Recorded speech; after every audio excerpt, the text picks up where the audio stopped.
আসসালামু আলাইকুম, welcome back. I talk to Amit. So Beers, সবাইকে ঈদের অগ্রিম শুভেচ্ছা। সো আজকে আপনাদের জন্য আরও একটি নতুন ঈদের শুভেচ্ছা পোস্টার ডিজাইন নিয়ে হাজির হলাম। সো আপনারা এই পোস্টারটি মোবাইল ফোন দিয়ে তৈরি করতে পারবেন।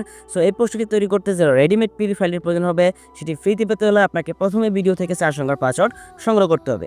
পাসওয়ার্ডগুলো ভিডিওর মাঝখানে স্ক্রিনে বেশি উঠবে, সেখান থেকে সংগ্রহ করে নেবে। এরপর ভিডিও ডেসক্রিপশন বক্স থেকে পিডি ফাইল ডাউনলোড লিঙ্ক, এই লিঙ্কে ক্লিক করে পাসওয়ার্ডের মাধ্যমে এই ডিজাইনটি পিডি ফাইলটি ডাউনলোড করতে হবে। এরপর pixellab মোবাইল অ্যাপসের ভিতরে ঢুকে আপনার পিডি ফাইলটি অ্যাড করে আপনার নাম, ছবি, তথ্য পরিবর্তন করে মাত্র 2 মিনিটে এরকম সুন্দর একটি ডিজাইন তৈরি করতে পারবেন। সো ভিউয়ার্স, চলুন দেখে নেওয়া যাক কীভাবে আমরা ডিজাইনটি এডিট করব।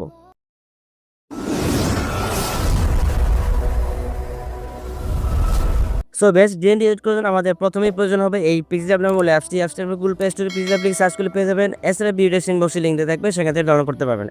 সাবটিভিতে আসার পর আমরা প্রথমে উপর থেকে থ্রি ডট এই অপশনে একটি ক্লিক করব। এরপর নিচ থেকে ওপেন পিডি ফাইল এখানে একটি ক্লিক করব।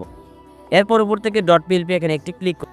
সো ভিউয়ার্স, এবার দেখতে পাবেন আপনাদের ফোনে file manager download folder select করা রয়েছে। এর নিচে আপনি একটি ফাইল দেখতে পারবেন, eid-ul-adha পোস্টার ডিজাইন 253। সো আপনারা জাস্ট এই ফাইলের উপরে ক্লিক করে দেবেন। এরপর নিচ থেকে ওপেন অ্যান্ড অ্যাড এই অপশনে একটি ক্লিক করে দেবেন। সো এরপর নিচ থেকে ব্যাক বাটনে ক্লিক করবেন, দেখবেন ডিজাইনটা আমরা pixellab মোবাইল অ্যাপসের ভিতর ওপেন হয়ে গেছে। এখন আমরা জাস্ট এই ছবিগুলো পরিবর্তন করব। প্রথমে এই ছবিগুলো এবং এই লোগো সবগুলো আমরা একইভাবে পরিবর্তন করব। সো আমরা প্রথমে ছবিটি পরিবর্তন করার জন্য ছবির উপরে একটি ক্লিক করব, জাস্ট একটি ক্লিক করব। এরপর নিচ থেকে মাঝখানে ছবি দেখতে পাচ্ছেন, এখানে একটি ক্লিক করবেন। সো এরপর বাম পাশ থেকে যে রিসিলেক্ট অপশনটি রয়েছে, এই রিসিলেক্টে একটি ক্লিক করবেন। সো ভিউয়ার্স, এরপর গ্যালারি থেকে আপনার ব্যাকগ্রাউন্ড সাইড একটা ছবি সিলেক্ট করে দিবেন। আপনারা এই বাম পাশে এখানে ক্লিক করে ডানে বামে ঘোরা দিয়ে নিতে পারবেন। এরপর আপনার এখান থেকে টিক মার্কে ক্লিক করে দিবেন। সো ছবিটা এখানে চলে আসবে, পুরো তুলে আপনার ডান পাশে কর্নার দেওয়া ছবিটি ছোটো বড় করে আপনারা এখানে সুন্দর করে বসে দেবেন। সো এই ছবি পরিবর্তন করে জাস্ট ছবির উপরে ক্লিক করবেন। এরপর একইভাবে রিসিলেক্টে ক্লিক করবেন। সো এরপর গ্যালারি থেকে আমরা লিডার ছবি সিলেক্ট করে দেবেন। বাম পাশ থেকে স্কোয়ার একটি ক্লিক করবেন, ডান পাশ থেকে সার্কেল একটি ক্লিক করবেন। এরপর সার্কেলটিকে ছোটো করে আপনার যতটুকু একটা সামনে রেখে নিচ থেকে টিক মার্কে ক্লিক করে দিয়ে দেবেন। দেখবেন যে ছবিটা এখানে চলে আসছে। সো একইভাবে আপনারা এই ছবিটি পরিবর্তন করে আপনার চাইলে এখানে কোনো ছবি অ্যাড করতে পারবেন। আরও কপিতে ক্লিক করবেন, দেখবেন আরেকটা ছবি চলে আসছে। এরপর এটি পরিবর্তন করবেন। কোনো ছবি ডিলিট করতে চান, ছবিটি সিলেক্ট করবেন। এরপর ডিলিটে ক্লিক করে দিলেই ডিলিট হয়ে যাবে। সো একইভাবে আপনার লোগোটিতে ক্লিক করবেন। এরপর রিসিলেক্টে ক্লিক করে আপনার ছাত্রদল বা অন্য দলের লোগো ব্যবহার করতে পারবেন। সো এরপর আমরা দেখাবো কীভাবে আমরা লেখাগুলো পরিবর্তন করবো। জাস্ট এই লেখাগুলোর উপর ডাবল ক্লিক করবেন। এরপর লেখাটা আপনার এখান থেকে বাংলাতে পরিবর্তন করবেন। পরিবর্তন করার পর ওকেতে ক্লিক করবেন, দেখুন লেখাটি পরিবর্তন হয়ে গেছে। এরপর আপনার এখানে ছোটো বড়ো করে বসিয়ে দেবেন।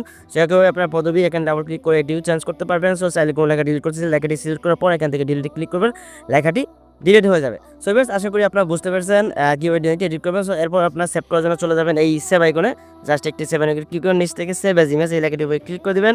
এরপর নিচ থেকে সেভ টু গ্যালারি অপশনে ক্লিক করে ডিজাইনটি এইচডি গ্যালারিতে সেভ হয়ে যাবে। সো ভিউয়ার্স, আশা করি আপনারা বুঝতে পারছেন কীভাবে ডিজাইনটি এডিট করবেন। এরপর কোনো সমস্যা হলে অবশ্যই কমেন্টস করে জানাবেন।